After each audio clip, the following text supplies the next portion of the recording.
मुंबईतल्या कुर्ल्यात घरावर क्रेन कोसळली, दुर्घटनेत 8 ते 10 जण जखमी, जेसीबी मशीन उचलताना घडली दुर्घटना.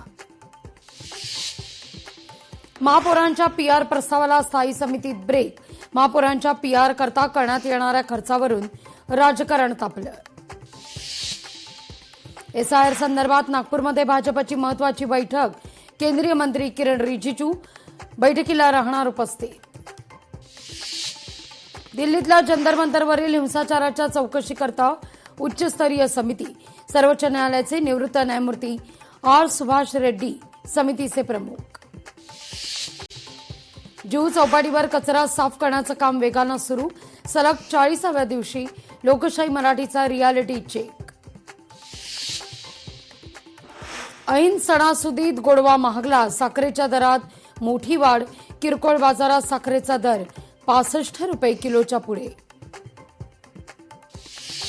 अनेक दशकांपासून वनविभागाकडे असलेल्या संजय गांधी राष्ट्रीय उद्यानाच्या 193 एकर जमिनीला संरक्षण मिळावं, सेव्ह एसजीएनपी गटाची वनमंत्र्यांकडे मागणी.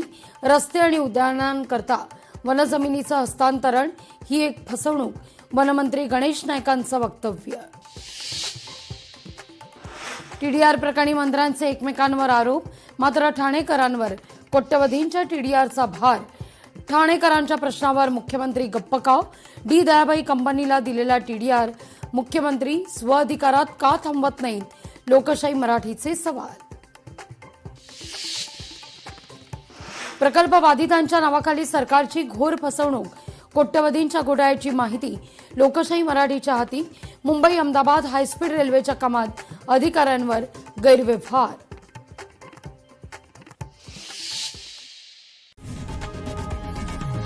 लोकशाही मराठी ऐका, पहा, जागरूक रहा.